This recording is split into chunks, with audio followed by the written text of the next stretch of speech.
suis vraiment content d'être là. Si c'est une de tes premières fois à Acts 21, puis tu ne me connais pas, en fait, ou que je n'ai pas eu la chance de pouvoir te rencontrer, mon nom est Jasmin, je suis un des pasteurs ici à l'église de Acts 21. Et ce matin, je suis là pour conclure notre série de messages de 2 semaines sur vision et culture, sur la vision et culture d'Acts 21.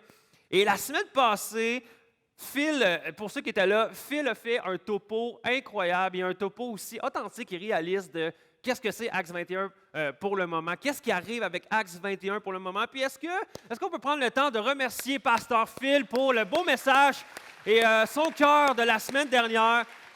Pour vrai, là, ça m'a vraiment fait du bien. Puis la réalité, c'est que oui, c'était quand même assez beaucoup de messages, beaucoup d'informations, mais j'ai parlé avec plusieurs d'entre vous à la fin et beaucoup m'ont mentionné à quel point ils étaient encouragés, qu'ils étaient vraiment encouragés par le message de Philippe. Et ce matin, j'aimerais pouvoir continuer avec vous cette thématique-là de vision et culture. Et j'aimerais commencer avec un texte qui va mettre la base sur mon message de ce matin. Donc, on va lire ensemble 1 Pierre 2, versets 4 à 6. Voici ce que ça nous dit. Il est la pierre vivante que les hommes ont rejetée, mais que Dieu a choisie et à laquelle il attache une grande valeur. Approchez-vous donc de lui, et puisque vous êtes vous aussi des pierres vivantes, édifiez-vous pour former un temple spirituel et pour constituer un groupe de prêtres consacrés à Dieu, chargés de lui offrir des sacrifices spirituels qu'il pourra accepter favorablement par Jésus-Christ. Il y a beaucoup de gens qui sont là souvent pour me demander, Jasmin, c'est quoi la vision de Acts 21 pour la prochaine année? Parce que ça peut être flou présentement avec qu'est-ce qui se passe pour la pandémie. C'est quoi la prochaine vision? C'est quoi qu'est-ce qui va arriver? J'aimerais vous dire, et c'est le titre de mon message, la prochaine vision pour la prochaine année, c'est brique par brique. Brique par brique. Et j'aimerais ça qu'on puisse prier ensemble ce matin avant qu'on puisse continuer, qu'on puisse remettre cette réunion-là dans les mains de Dieu. Donc, si vous voulez avec moi, vous pouvez fermer vos yeux et on va prier ensemble. Père éternel, je te remercie pour le merveilleux dimanche qu'on a aujourd'hui, qu'on peut se rassembler ici au Théâtre Sant'Agnan. Merci pour cette bénédiction-là qu'on a de pouvoir avoir cette salle. Et Dieu, je te prie que mes mots soient tes mots, que vraiment qu'au travers mes paroles, au travers ma bouche, qu'il y ait des choses qui percent nos cœurs et que ce soit ton esprit et que les gens ne regardent pas à moi, mais qu'à travers ce message-là, les gens, chacun d'entre nous, on puisse juste être regardez à toi le seul vrai Dieu, celui pourquoi qu'on est ici, celui qui s'est sacrifié pour nous. On regarde à toi ce matin, Jésus, et c'est dans le nom de Jésus que j'ai prié. Amen. Yes! Yes, yes. OK, j'aimerais faire un petit topo parce qu'on dirait qu'il y a beaucoup de visages que j'ai vus dernièrement que j'étais comme, OK, il me semble que c'est des visages que je ne connaissais pas. Donc, juste faire un petit sondage. À main levée. Qui ici dit, OK, ça fait à peu près 10 ans, dès l'ouverture de Acts 21, que je fais partie d'Acts 21. C'est toi, lève ta main. OK, quand même. OK, peut-être tu te dis, je n'étais pas là au début, mais mettons 8 ans. Ça fait à peu près 8 ans que je suis là. OK, parfait. OK, on y va à peu près. OK, peut-être pas, mais peut-être 6 ans, là, 5 à 6 ans. Moi, je fais partie de ceux-là, 5 à 6 ans. OK, quand même. OK, mettons, elle dit, ça fait à peu près 3 ans. Mettons 1 an avant cette pandémie ou quelque chose là. OK, wow! Nice. OK, mettons, depuis la dernière année, tu as connu Acts 21 durant la pandémie et là, tu es là. Wow! Wow! C'est incroyable! Woo!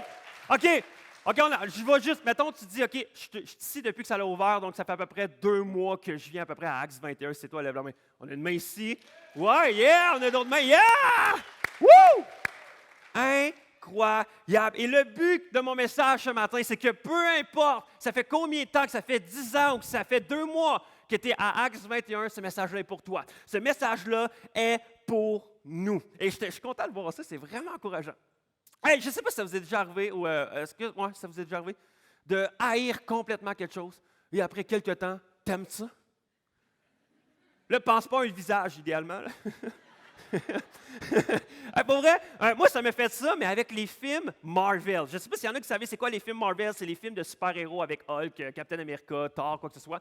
Et au début, j'avais une relation amour-haine, mais vraiment plus haine envers les films Marvel parce que j'écoutais un film, j'aime l'action, j'aime ces films-là. Et par exemple, j'écoutais Captain America Et là, j'écoutais ça, puis j'avais l'impression que je ne comprenais pas tout ce qui se passait.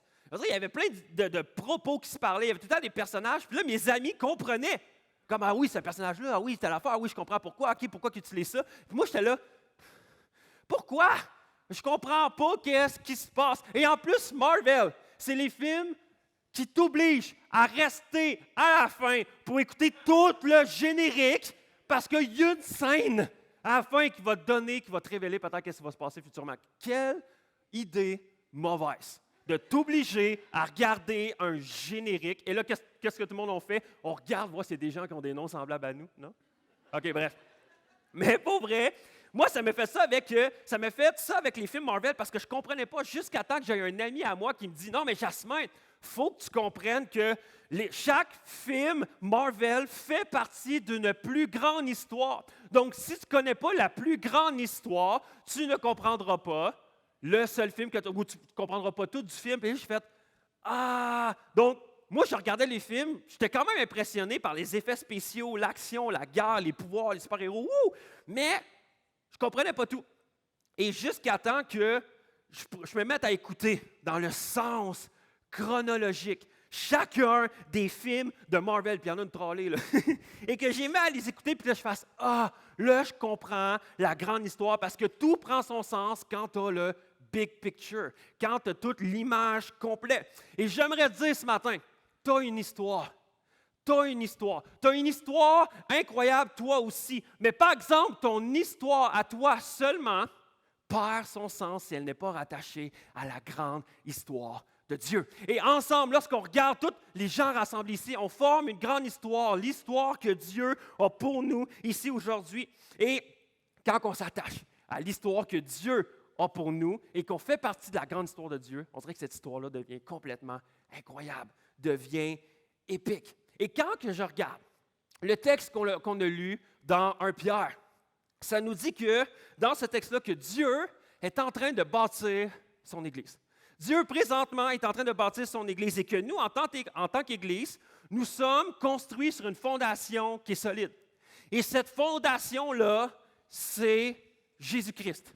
Cette fondation-là, c'est Jésus. Jésus est reconnu dans toute la Bible comme étant la pierre angulaire. Cette pierre-là précieuse, vraiment qui est solide et sur laquelle toute la fondation se tient. Et cette pierre-là, c'est la pierre la plus solide. Et cette pierre-là, dans l'Église, c'est Jésus.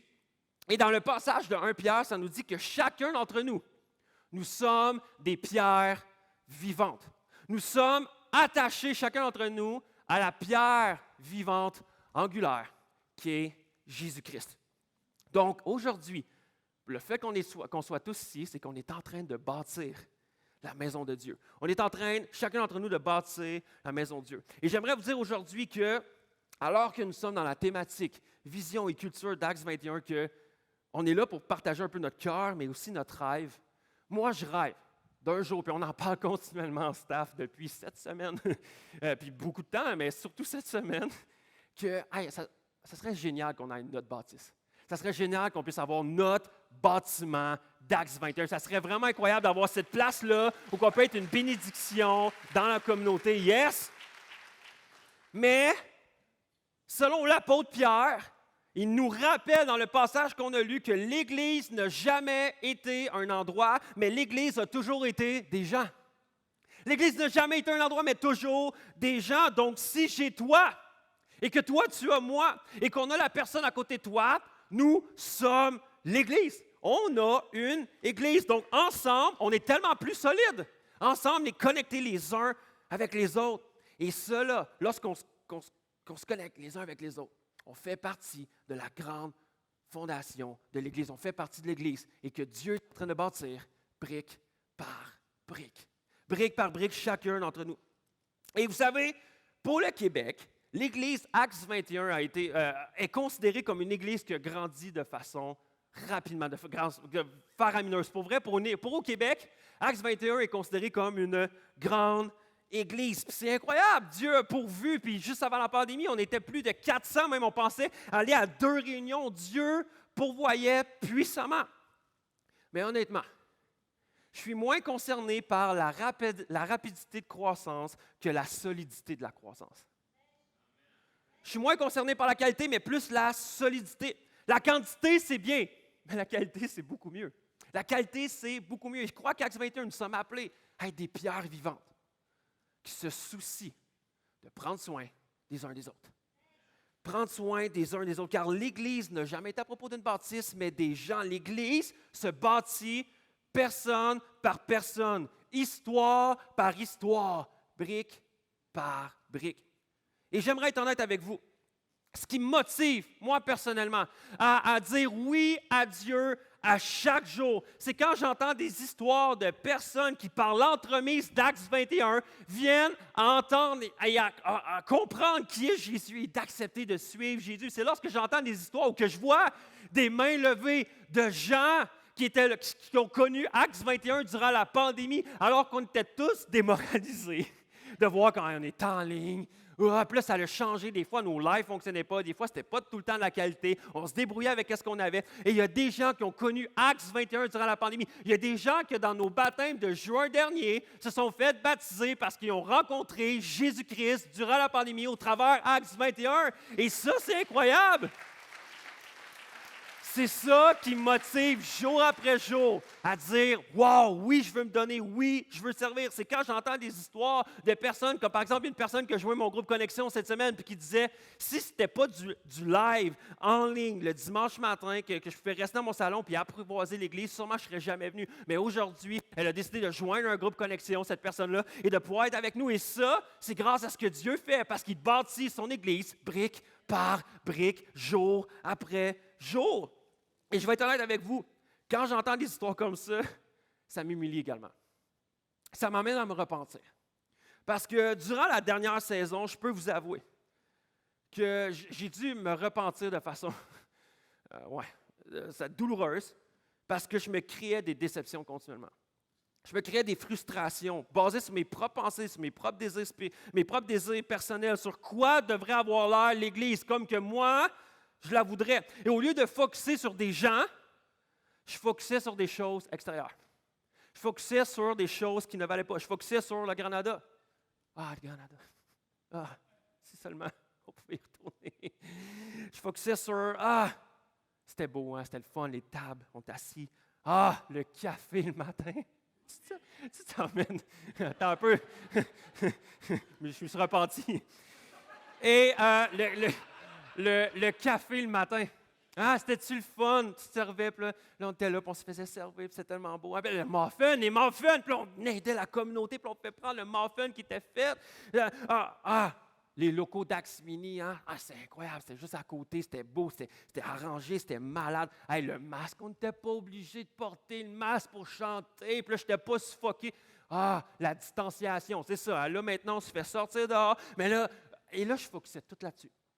Je focusais continuellement, tous mes regards, tous mes pensées étaient « Hey, on était-tu bien? Si seulement on pouvait retourner en arrière, si seulement il pouvait avoir un miracle, puis qu'on retourne au centre-ville au Théâtre Granada, si seulement on pouvait retourner au centre-ville, parce que c'est Sherbrooke, qui je rêvais à ça. » Jusqu'à un moment donné, je suis dans un moment de prière, et la seule chose que je faisais chez moi, dans mon salon, c'était me plaindre. Je me plaignais, puis je suis tanné, puis là, je vais abandonner, puis c'est pas sûr l'Église, je veux, Seigneur, nanana. Et Dieu m'a repris sévèrement. Puis ça a été tellement dur, en même temps tellement libérateur. Et durant ma prière, j'ai entendu clairement Dieu. Plus ça a l'air comme, je sais, quand un chrétien dit ça, ça fait peur. J'ai entendu vraiment Dieu. Mais pour moi, c'était assez clair que ça ne venait pas de moi. Okay? Et Dieu m'a parlé et me dit, Jasmin, ce qui peut tuer l'Église, ce n'est pas la pandémie, mais c'est l'Égypte. C'est quoi? Et sur le moment, j'étais comme, hein? Et pour la plupart d'entre vous, vous connaissez l'histoire. On voit cette histoire-là dans le livre d'Exode, le deuxième livre de la Bible, où est-ce que Dieu s'est attaché à un peuple. Dieu choisit de dire « Vous allez être mon peuple » et c'était le peuple d'Israël. Toutefois, dû à certaines circonstances, Dieu a déclaré « Vous allez être en esclavage pendant 400 ans en Égypte, où vous allez être maltraités, on va vous persécuter, vous allez être vraiment des esclaves. Vous n'allez pas avoir aucune liberté, vous allez être des esclaves. » Et Dieu, finalement, après 400 ans, envoie Moïse, un homme qu'il a choisi pour libérer son peuple, de dire « Maintenant, je vais enlever mon peuple de l'esclavage et on va Et Dieu dit, je vais vous amener vers la terre promise. L'endroit que j'ai pour vous, que je vous ai réservé, où coule le lait et le miel. Pour aujourd'hui, ça serait où coule le cash puis de la raclette. Bref, j'essayais de le faire là, sur le spot, j'étais pas dans mes notes, fait que ça sonnait bizarre. Mais Dieu réussit à sortir son peuple d'Égypte et c'est quoi? Dieu agit miracle par miracle, par miracle, par miracle, et vers leur pays. Et selon les recherches géographiques et bibliques, se rendre d'Égypte jusqu'au pays promis, c'est une marche de 11 jours. La route a duré 40 ans. 40 ans, parce qu'ils désobéissaient à Dieu, parce que leur cœur, il y avait une mauvaise attitude, leur désobéissance, puis ils murmuraient. Ça, c'est le terme biblique. En termes québécois, ils chialaient. Ils chialaient contre Moïse et contre Dieu, donc contre son leader et contre son peuple, contre son pasteur. Ils chialaient. Ils chialaient. Et à cause de ça, leur voyage a duré 40 ans. Et pendant leur voyage, l'attitude d'Israël souvent, elle était qu'ils revenaient à dire hey, « On était-tu bien finalement en Égypte? On était-tu bien finalement en Égypte? » On peut relire ça dans Nombre 11, versets 4, 6, et dit « Il y avait parmi le peuple un ramassis d'individus qui furent saisis de toutes sortes de désirs. Alors les Israélites, à leur tour, recommencèrent à pleurer en disant « Ah, sincèrement, on pouvait retourner manger de la viande. Nous regrettons le poisson qu'on pouvait manger gratuitement en Égypte. Ah! Puis les cocombes, puis les melons, les poireaux, les oignons, l'ail. À présent, nous dépérissons, nous sommes privés de tout. On rit, mais on est pareil. Ah, le centre-ville, le café, les muffins, ma place que j'avais d'assigner au balcon juste dans le coin, là, puis on était-tu bien finalement? Est-ce qu'on pourrait retourner là? Est-ce qu'on pourrait retourner en arrière? Et comme Dieu me dit, puis ça m'a brisé, Jasmin, ce qui va tuer l'Église, c'est pas si vous regardez en avant, puis si vous passez au travers de la pandémie, ce qui va tuer l'Église, c'est si vous regardez toujours en arrière, que vous pensez revenir en Égypte. Et là, il dit, vous allez tourner en rond. Vous allez tourner en rond. Et ça va s'effriter. J'aimerais vous encourager ce matin. Ici, on choisit ça ensemble. Que pour les prochains mois, pour les prochaines années, il n'y en a pas d'Égypte. Il n'y en a plus d'Égypte. Ici, ensemble, on dit, OK, on arrête de penser si un jour on va retourner en arrière, si un jour ça va ressembler comme qu'on était, mais qu'on décide de prier, qu'on décide de jeûner, qu'on décide de dire ensemble, on va focusser vers ce que Dieu a des plans pour nous aujourd'hui. On ne va pas juste rêver des plans que Dieu avait pour nous hier, mais on va regarder à ce que Dieu veut pour nous aujourd'hui. L'endroit que Dieu nous promet. Je crois que Dieu nous promet un endroit. J'ai cette conviction-là que Dieu va nous amener quelque part. Peu importe la route que ça doit prendre, on doit choisir de dire oui. On doit choisir de dire oui, Dieu, on va te suivre. Et au lieu de se plaindre, au lieu de chialer comme le peuple d'Israël, on va tourner nos plaintes en prière. On va tourner nos plaintes en action de grâce. On va tourner nos plaintes en louange. Et on va déclarer à Dieu, Dieu, je sais que tu vas m'exaucer parce que nos cœurs sont à la bonne place. On veut te suivre, toi, no matter what, et on ne veut pas retourner en arrière. Alors, je crois vraiment que si on marche ensemble là-dedans, vous et moi, on va y arriver. On va passer en arrière. Mais ce qui va tuer l'Église, c'est si on regarde toujours en arrière. Mais moi, je crois qu'on est appelé à aller de l'avant, brique par brique. Brique par brique. Et l'apôtre Pierre n'est pas la seule personne qui a parlé de cette métaphore-là, qu'on est des briques, on est des pierres vivantes. On a aussi l'apôtre Paul qui a écrit à l'église de Corinthe, une jeune église qui était en expansion et qui commençait à avoir des divisions au sein d'elle, qui commençait à avoir même la persécution au sein de cette église-là. Et l'apôtre Paul écrit à l'église de Corinthe, et voici ce qu'il leur dit. 1 Corinthiens 3, versets 5-9. Après tout, que sont donc Apollos et Paul? Des serviteurs, grâce auxquels vous avez été amenés à la foi. Chacun d'eux accomplisse la tâche particulière que Dieu lui a confiée. Moi, j'ai planté, dit Paul, Apollos a arrosé. Mais c'est Dieu qui a fait croître. Peu importe en fait qui plante et qui arrose, ce qui compte, c'est que Dieu fait croître. Celui qui plante et celui qui arrose sont égaux et chacun recevra son propre salaire en fonction du travail accompli. Car nous travaillons ensemble. ensemble, au service de Dieu. Et vous, vous êtes le champ qu'il cultive, ou encore, vous êtes l'édifice qu'il construit. Vous êtes l'édifice qu'il construit. La première observation que j'aimerais faire de ce texte-là, c'est que Paul nous dit, c'est Dieu qui fait croître son Église. C'est Dieu qui fait croître son Église. Ce qui veut dire que c'est le rôle de Dieu de faire croître son Église. Dieu est le bâtisseur. Nous sommes le matériel avec lequel il bâtit. Dieu bâtit, nous sommes des pierres. On est juste des briques. Chacun d'entre nous, on est juste des briques. Oui, des briques avec des talents. Oui, des briques avec des dons. Oui, des briques avec des personnalités. Puis Dieu veut nous utiliser. Mais nous sommes les pierres avec laquelle Dieu bâtit son Église. Et Paul est vraiment sage. J'aime ce qu'il dit. Il dit, hey, moi j'ai planté, Apollos a arrosé. Et Apollos était un jeune prédicateur qui était vraiment en montée, vraiment. Les gens aimaient ce jeune prédicateur-là. Il prêchait, puis il arrivait des réveils avec Apollos, et les gens étaient comme, moi, mon pasteur, c'est Apollos. Puis un autre, non, moi, mon pasteur, c'est Paul. Et il y avait une division entre les deux. Et Paul, ce qu'il est en train de dire, il dit, hey, moi et Apollos, on est seulement des serviteurs.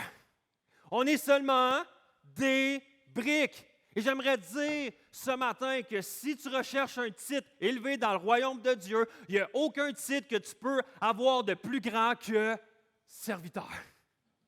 Serviteur. Paul est en train de dire, tu veux savoir qu'est-ce que tu es? Tu es une brique. Tu es une brique. On est juste une brique entre les mains d'un expert bâtisseur, qui est Dieu. La seule personne qui est appelée à voir la gloire, c'est Dieu. La seule personne qui est appelée à recevoir l'approbation, c'est Dieu. La seule personne qui est appelée à avoir la louange, c'est Dieu. La seule personne qui est appelée à avoir des actions de grâce, la reconnaissance, c'est notre Dieu qui est l'expert bâtisseur avec le matériel qui est entre les mains. Je suis juste une brique. La personne à côté de toi est juste une brique. Et voici deux observations que j'aimerais faire des briques. La première observation, c'est que une brique doit être disponible. Sa disponibilité. Honnêtement, si tu veux bâtir quelque chose, ça prend du matériel. Si tu veux bâtir quelque chose, ça te prend des matériaux de construction. Tu peux avoir une grande vision, tu peux avoir des grands plans, mais si tu n'as pas de matériel pour bâtir, tu ne bâtiras pas grand-chose. Ça te prend du matériel. Ça prend des briques. J'aimerais dire, la plus grande habileté que tu peux avoir en tant que chrétien, c'est ta disponibilité. Ta disponibilité d'être utilisé par Dieu. Est-ce que ce matin, tu considères que tu as un esprit de disponibilité entre les mains de Dieu? Est-ce que tu considères ce matin que tu es prêt à dire, oui, Dieu, je suis disponible pour toi? Anytime. Est-ce que tu pries régulièrement, Dieu, utilise-moi?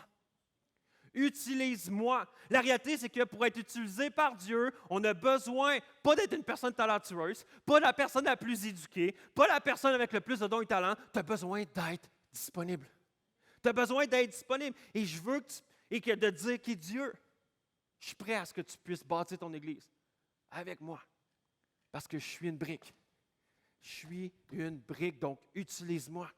Et Dieu cherche des gens disponibles. Je te pose une question ce matin. Est-ce que tu es prêt à être disponible? Est-ce que tu es disponible entre les mains de Dieu? Utilise-moi. Puis avec un vrai oui, là. Avec un vrai oui, pas un oui, mais, pas de mais. Un vrai oui. Oui, oui, je suis prêt à être disponible, mais quand on n'aura plus de masque. Oui, je serai prêt à être disponible, mais quand il n'y aura plus de distanciation. Oui, je serai disponible parce que maintenant, on n'a pas besoin d'être là à 9 h le matin et c'est trop tôt. Il est 10 h 30. C'est cool. Oui, mais quand je vais pouvoir servir comme... Non, est-ce que tu es disponible à dire oui, utilise-moi, je veux être disponible. Donc, première observation, si tu veux être utilisé par Dieu, la première observation sur les briques, c'est qu'elle doit être disponible. La deuxième observation que je fais sur les briques, c'est la connexion. Sa connexion. Combien sont d'accord avec moi qu'avec une seule brique, on ne peut pas faire grand-chose, là? Cette semaine, je suis chez nous, puis j'étais comme, qu'est-ce que tu peux faire avec une brique? J'étais comme, tu sais, la seule chose que je vois avec des gens avec une seule brique, c'est quand ils pitchent ça dans les vitrines lors des manifestations. C'est dangereux, tu pitches ça sur quelqu'un ou tu mets ça à terre pour tenir une porte, puis ça finit tout le temps que tu te pètes l'orteil dessus, puis une brique toute seule, c'est dangereux. C'est inutile. Mais avec plusieurs briques, tu peux grandir, tu peux passer à quelque chose de grand. Avec plusieurs briques, tu peux faire grandir un monument, un palais, quelque chose pour la gloire de Dieu. Puis, et voici ce que j'aimerais vous dire par rapport à ça. Tout comme Philippe l'a mentionné la semaine dernière, chacun d'entre nous, on doit se battre pour l'unité. On se doit se battre pour l'unité. Tu veux savoir c'est quoi la plus grande tactique de l'ennemi contre l'Église? Ce n'est pas autant la tentation ou t'amener dans des péchés immoraux ou quoi que ce soit. C'est à l'instant où l'ennemi commence à semer des semences de division dans l'Église. À l'instant que l'ennemi réussit à semer cet esprit-là de division, on est fini. On est fini. Et Jésus a dit même, si une maison ou une famille est divisée contre elle-même, cette maison ne peut subsister. On doit se battre pour l'unité. Si on veut rester unis, ça va demander des sacrifices, guys. Si on veut rester unis, ça va demander un sacrifice de confort, un sacrifice de préférence personnelle, un sacrifice de notre temps, un sacrifice d'amour. Car il va toujours avoir une tentation d'abandonner l'Église. Il va toujours avoir la tentation de quitter l'Église, de s'isoler, d'être offensé, de vouloir vivre ma spiritualité toute seule. Mais quand tu es toute seule, tu es une brique toute seule. Tu ne peux rien bâtir. Tu ne peux rien bâtir. J'aimerais te dire que l'unité va commencer avec des sacrifices. Et l'unité commence avec moi. L'unité commence avec toi. C'est facile de « Ouais, mais je veux être uni, mais que… » Non, non, commence vers toi. Je veux être uni. Qu'est-ce que je peux faire maintenant? Et j'aimerais te poser une question ce matin. Moi, c'est une question qu'un ami pasteur m'a déjà posée. Et pour moi, ça m'a réveillé beaucoup de choses dans ma tête. Puis ça a fait mal sur le coup. Puis après ça, parce que j'étais dans une situation où est-ce que… Et ça fait quelques années, là, je ne parle pas de quand j'étais avec Acts 21, j'étais ailleurs, puis je n'étais pas satisfait, puis je chialais, puis je n'avais pas une bonne attitude, puis j'étais chancelant de comme, qu'est-ce que je fais, je suis là, je ne suis pas là, qu'est-ce qui arrive? Et ce pasteur-là me posait une question. Et je voulais vous la partager ce matin. Cette question-là, c'est, si tout le monde dans l'Église agissait comme toi face à l'Église, est-ce que l'Église serait plus forte ou plus faible? Et la réalité, c'est qu'on peut voir cette question-là sous plein d'autres facettes. Si tout le monde dans l'Église servait comme toi, est-ce que l'Église serait plus forte ou plus faible? Si tout le monde dans l'Église était généreux comme toi, est-ce que l'Église serait plus forte ou plus faible? Si l'Église s'intéressait autant aux autres comme toi, est-ce que l'Église serait plus forte ou plus faible? Est-ce que si tout le monde dans l'Église se sacrifierait comme toi, est-ce que l'Église serait plus forte ou plus faible? Et là, ça porte le regard sur nous, sur moi, sur Jasmin. Qui je suis? Est-ce que l'Église est appelée à grandir avec moi ou je ne fais pas grandir l'Église? Et vous savez, lorsqu'on bâtit un mur de briques, ce qui fait la solidité du mur,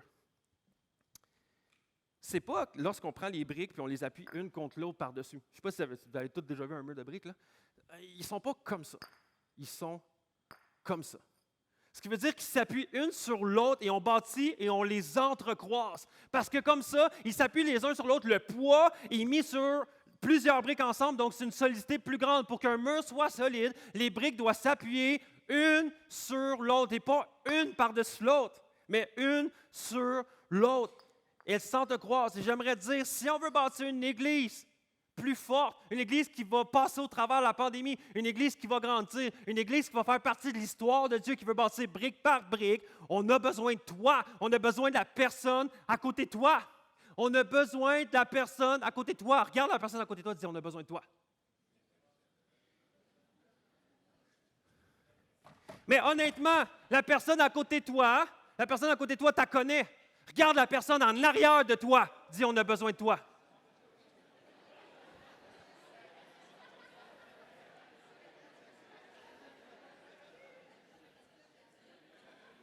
OK, Axe. J'aimerais vous dire quelque chose. Je crois sincèrement Et mon cœur de pasteur vous dit ceci. Je pense que ici, on choisissait de s'intéresser aux uns aux autres. Ici, on choisissait de s'intéresser aux uns aux autres. Vous savez, j'ai entendu maintes histoires où des gens qui sont venus à Acts 21 pendant des mois, pendant des années, et qui viennent me voir du Jasmin, je ne sais pas si tu le sais, mais pendant 1 an, je suis venu à Acts 21 et il n'y a pas une personne qui m'a adressé la parole. Pendant 1 an, je suis venu à Acts 21 et il n'y avait pas une personne qui m'adressait la parole. Et à chaque fois, mon cœur est brisé, tu sais. Parce que ma tendance personnelle, c'est de dire que c'est de ma faute. Mais après ça, je réveille un peu, je fais comme, on est 400. Là. Mais la réalité, c'est qu'on était au Granada, puis c'était facile de dire, hey, ouais, mes lumières sont tamisées, c'est facile de sortir puis de rentrer. Puis ça faisait partie au départ de la stratégie d'Acts 21 de dire, on veut qu'il n'y ait aucune barrière, que la seule barrière que les gens rencontrent, c'est le message de l'Évangile. Puis c'est correct, puis ça a marché, puis c'est pour ça qu'il y a eu une grande croissance. Mais aujourd'hui, là, hey Benoît, est-ce que tu peux juste ouvrir un peu plus les lumières, s'il te plaît? Je veux juste. Aujourd'hui, on est à peu près 160 dans la salle. Il n'y a plus de raison de dire que je ne suis pas là à côté, je ne prends pas soin de la personne à côté de moi, en arrière de moi. Il n'y a aucune raison. Tu es capable de juste, tantôt, en te levant, de prendre ton masque, de te retourner, faire comme, salut, c'est quoi ton nom? Juste ça, ça fait une différence. Pourquoi? Parce que Dieu bâtit brique par brique, personne par personne. Donc, Dieu veut bâtir l'Église avec la personne en arrière de toi. Dieu veut bâtir l'Église avec la personne en avant de toi. Dieu veut bâtir l'Église ensemble et qu'on s'appuie ensemble, une sur l'autre. Si tu veux grandir, si on veut une foi forte, si on veut une Église forte, on doit s'appuyer les uns sur les autres. Tu es appelé à t'appuyer sur l'autre personne à côté de toi.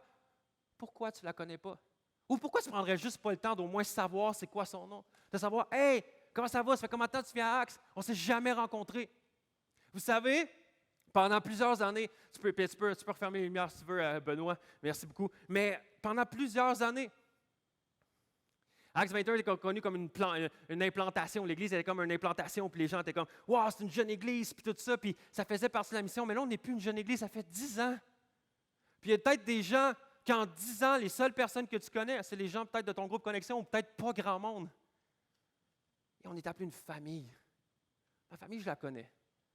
Ma famille, peut-être que oui, on se voit dans des fêtes, je ne l'appelle pas à chaque jour pour qu'ils viennent chez nous. Non, mais je la connais. Je prie pour elle. Je suis là pour elle. On est ensemble. Et mon cœur, pour vous, Acts 21, c'est pour que les prochains mois, qu'on puisse bâtir l'Église brique par brique, personne par personne, les uns sur les autres, qu'on prenne le temps de se soucier des uns des autres, qu'on prenne le temps de s'accueillir, qu'on prenne le temps de prier les uns pour les autres, qu'on prenne le temps de se dire salut. C'est la moindre des choses. La Bible nous dit que les gens vont nous reconnaître à l'amour qu'on a les uns pour les autres. Est-ce qu'on s'aime? Est-ce qu'on s'aime? Ouais, moi, je veux vous aimer. Je veux que vous m'aimez. Je veux qu'on s'aime. Je veux qu'on s'aime. Puis qu'on prenne le temps de s'aimer. Yes, merci. Et j'essaie de faire ça vite, mais juste avant qu'on aille plus loin, j'aimerais à l'instant même, alors qu'on veut s'aimer, qu'on veut prendre soin, qu'on veut s'engager, je veux vous engager ensemble. Je veux être vulnérable devant vous et dire, il y a beaucoup de défis qui s'annoncent devant Acts 21. Oui, il y a des défis de bâtiment. Mais j'aimerais vous partager que j'aimerais qu'on puisse se lancer pour la prochaine semaine dans un jeûne et prière. J'aimerais qu'on puisse se lancer ensemble dans un jeûne et prière, puis que ce ne soit pas seulement le staff pastoral qui embarque, mais tout le monde. Toutes les gens qui vont décider, je fais partie de l'Église, je suis une brique de Acts 21. Et dans ce jeûne et prière-là, on a besoin de prier pour beaucoup de choses. Mais principalement, que Dieu nous dirige vers un bâtiment. Et la réalité, c'est que peut-être que Dieu va nous diriger, qu'on reste ici à long terme. C'est ça que Dieu veut. On est prêt à dire oui, amen. Puis le Théâtre Centennial sont une bénédiction pour nous. Ils nous accueillent main ouverte, puis on les aime, puis c'est le fun. Donc peut-être que c'est Dieu ici. Peut-être que c'est pour une bâtisse à nous, même si le marché n'est pas achetable. Mais peut-être que c'est pour une bâtisse pour nous. Peut-être que c'est ailleurs, dans une autre salle ou quoi que ce soit. Mais on doit prier. Dieu doit nous diriger. Parce que je pense qu'il y a beaucoup de défis qui vont s'amener et on doit prier ensemble. On doit prier également sur notre unité. Mais comme Philippe a partagé la semaine dernière, il y a des briques sur lesquelles tu étais habitué de t'appuyer. Et cette brique-là n'est plus là. Et où cette brique-là? Est où cette personne-là dans l'église avec qui tu t'assisais et elle n'est plus là? Est où la personne qui était dans ton groupe connexion et qui ne va plus à ton groupe connexion? Elle est où cette personne-là? Qu'est-ce qu'on commence à jeûner et à prier pour cette personne-là? Que Dieu ramène et rebâtisse son église brique par brique.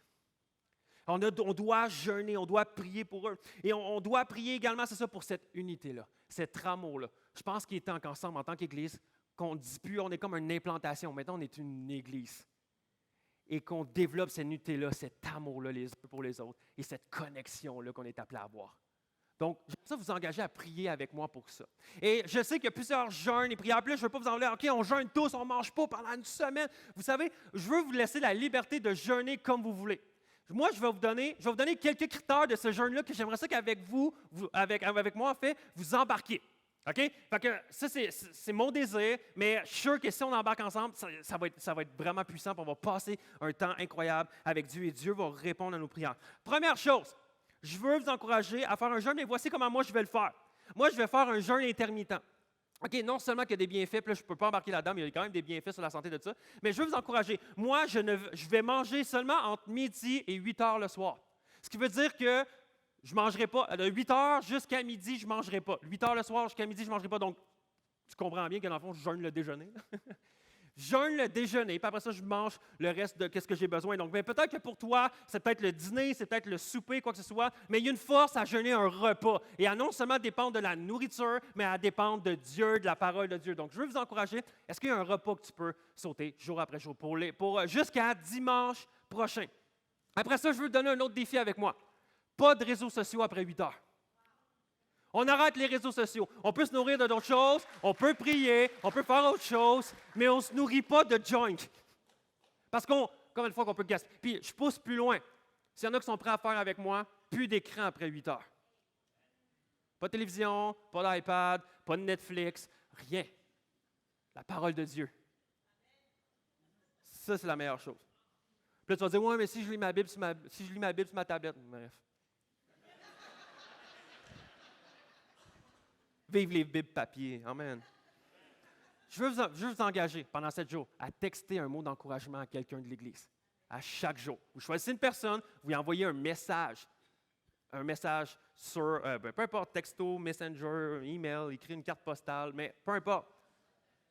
Écrivez un message d'encouragement. Hey, je pense à toi, je prie pour toi, hey, je t'aime pour telle raison. Qu'on choisisse une personne pendant les 7 prochains jours. Pourquoi? Brique par brique. On s'appuie les unes sur les autres. Et dernière chose, de dire, je vais vous donner une liste et déclarer 10 vérités bibliques sur nos vies. Déclarer 10 vérités bibliques sur nos vies. Je vais vous les lire rapidement, parce qu'il va être transmis sur les réseaux sociaux, sur Facebook, tout ça, vous allez pouvoir avoir accès. Voici la liste. Aujourd'hui, je choisis de dire oui à Dieu. Je domine mes émotions, elles ne me dominent pas. Je suis juste aux yeux de Dieu grâce à Jésus. Je suis plus que vainqueur par la grâce de Jésus. Aujourd'hui, je choisis de dire ce qui est bon et encourageant. Je choisis de recevoir son amour, son acceptation et son pardon. Aujourd'hui, je choisis une attitude de gratitude. Aujourd'hui est un jour parfait pour avoir un impact. Aujourd'hui, je décide de m'humilier et de servir. Dieu est pour moi, peu importe qui ou quoi se dresse contre moi. Alors qu'on puisse déclarer ces 10 vérités-là, jour après jour, jour après jour. Et ensemble, je suis convaincu que dimanche prochain, on va entendre des bons commentaires de ça. On va faire « Wow, c'était le fun, c'est enrichissant », puis on va développer cette attitude-là ensemble. Donc, ceux qui veulent embarquer, je veux vous engager, mais ensemble, c'est un cas, là. On est dans une pandémie, il y a une crise, on ne sait pas ce qui arrive avec les bâtiments, les passeports sanitaires. On a reçu une bénédiction comme quoi on n'a pas besoin de passeport sanitaire ici au Théâtre Centennial pour les prochaines semaines, les prochains mois. C'est incroyable. Mais ça peut changer à tout jamais. Donc, on a besoin de jeûner et de prier et j'espère que vous allez pouvoir embarquer avec moi. Est-ce que je peux demander aux musiciens de s'approcher ici? Je veux terminer avec quelque chose. Désolé, je vais prêcher juste un petit peu plus longtemps aujourd'hui, mais ça va valoir la peine. OK.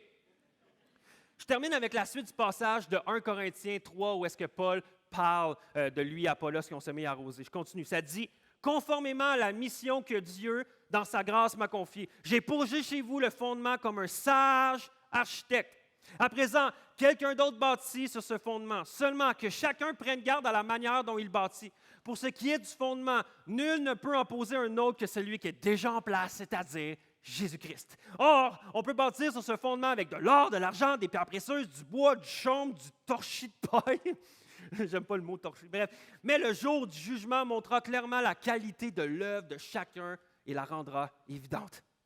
En effet, ce jour sera comme un feu qui éprouvera l'œuvre de chacun pour en révéler la nature. Si la construction est édifiée, sur le fondement résiste à l'épreuve, son auteur recevra son salaire. Mais si elle est consumée, il en subira les conséquences. Lui, personnellement, sera sauvé, mais tout juste comme un homme qui réussit à échapper au feu. Avant qu'on aille plus loin, j'aimerais juste apporter quelques éclaircissements à propos de ce texte. Premièrement, on a parlé tantôt que Dieu fait croître son Église, mais également Dieu éprouve son Église. Dieu testera son Église. Dieu teste son Église. Paul ici continue la métaphore que Jésus est la fondation de l'Église depuis 2000 ans et que l'Église de Jésus n'est pas un bâtiment, mais des gens sur lesquels on bâtit année après année, époque après époque. Et chacun d'entre nous, avec nos vies et la vie de plusieurs d'entre nous, on est en train de bâtir sur une fondation qui est Jésus. Et Paul dit, par contre, faites vraiment attention à la manière dont vous bâtissez. Et c'est un warning. Faites attention. Il utilise un autre langage métaphorique. Par exemple, il va utiliser, tu peux bâtir avec de l'or, tu peux bâtir avec de l'argent, tu peux bâtir avec du bois, tu peux bâtir avec plein de pierres précieuses, tu peux bâtir avec de la paille. Il dit, hey, par contre, fais attention à la manière que tu bâtis. Parce que ça va être testé.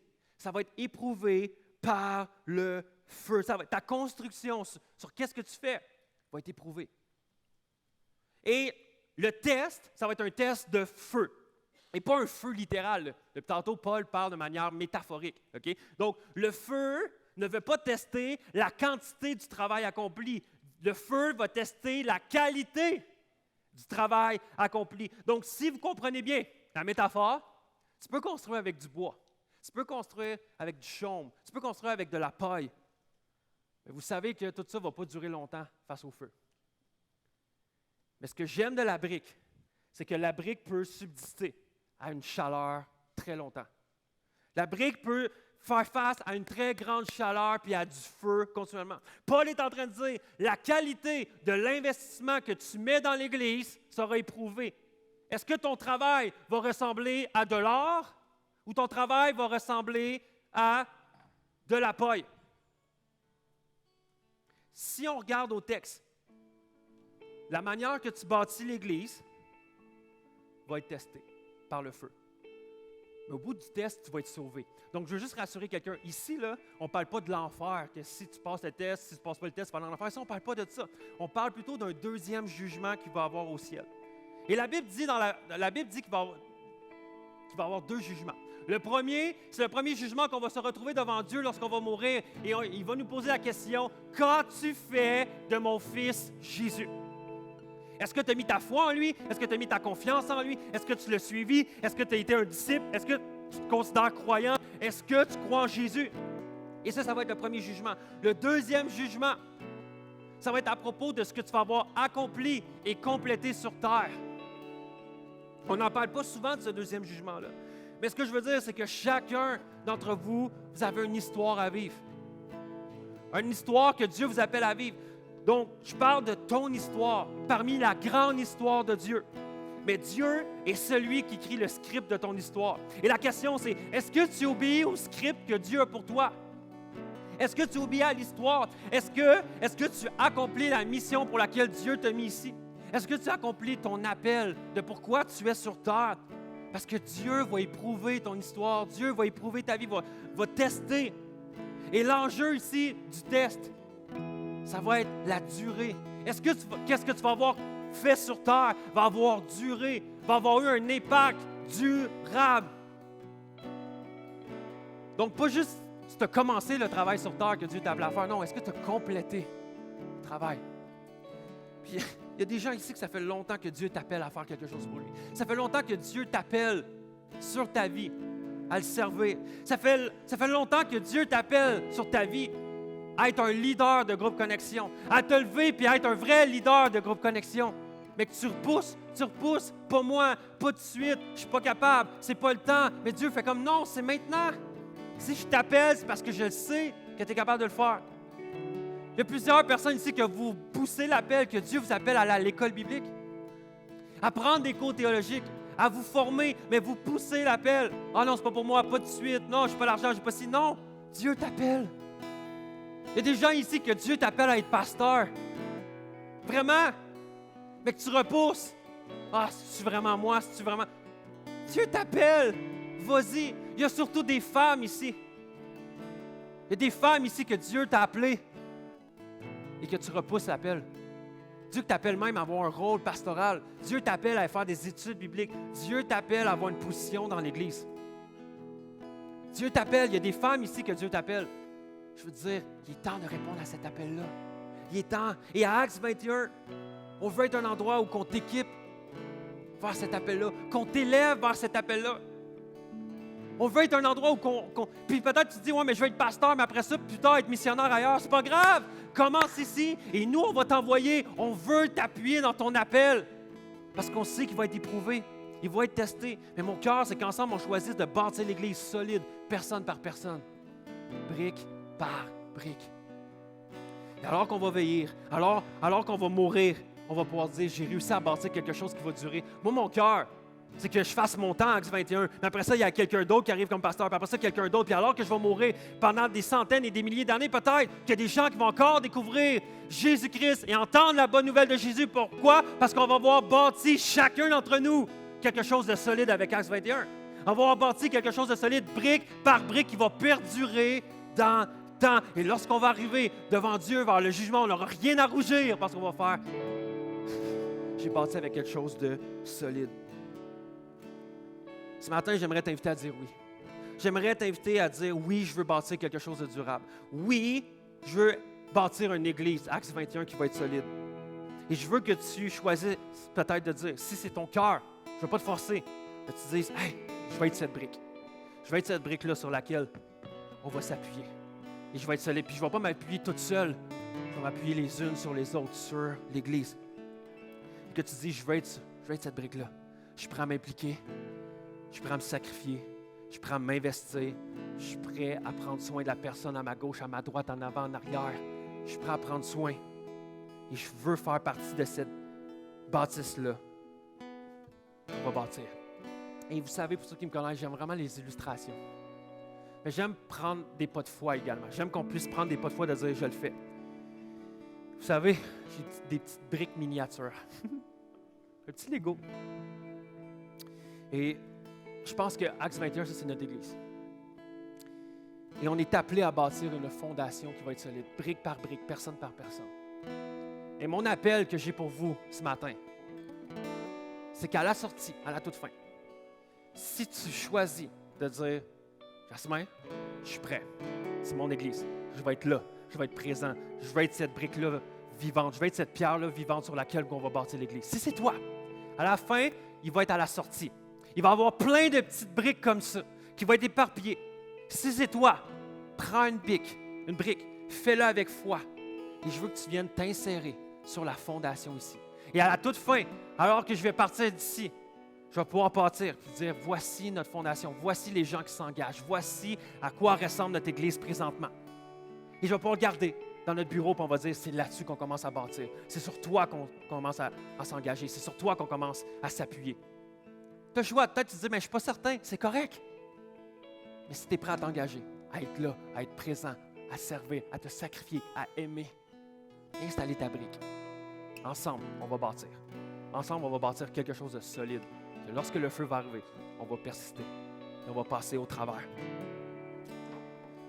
J'aimerais terminer en prière et on va aller louer avec notre Dieu pour s'engager. Est-ce qu'on peut juste mettre notre masque tout le monde ensemble et on va juste se lever, on va chanter ensemble et on va juste prier ensemble.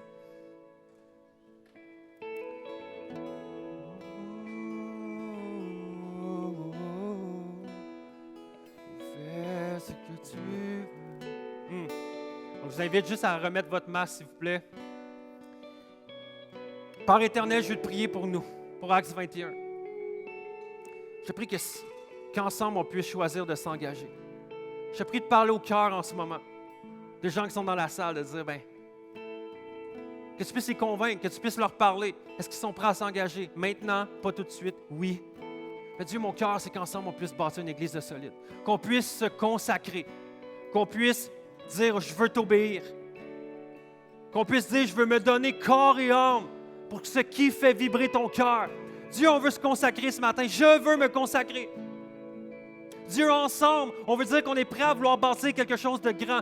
On sait qu'à Actes 21, la parole de Dieu est notre fondation. Jésus est notre message. Jésus va toujours être la pierre angulaire de cette Église, Dieu. Mais nous, on veut être prêts à s'engager brique par brique et être prêts à accueillir toutes les personnes que tu vas envoyer à Actes 21 et à se bâtir, à bâtir une fondation solide, brique par brique. Dieu, convainc-nous de nous engager. S'il y a des gens présentement qui sont peut-être plus froids face à toi, je te prie que ton esprit puisse venir puissamment, ta présence puisse venir et les reconquérir, qu'ils puissent avoir une relation d'amour qui puisse prendre place. Je te prie pour des nouvelles relations dans l'Église. Je te prie pour des groupes connexion qui se multiplient parce que tu envoies des gens brique par brique. Dieu, on veut se consacrer ce matin. On veut se consacrer à toi. On veut dire que on n'est pas là pour suivre le pasteur, on n'est pas là pour suivre Jasmine, on n'est pas là pour suivre l'équipe pastorale, on est là pour te suivre, toi, Jésus. Et on veut faire partie de ce projet-là que tu as pour Sherbrooke, pour l'Estrie. Et on est prêt à dire oui. Donc, Dieu, on veut se consacrer à toi. Dans le nom de Jésus. Amen.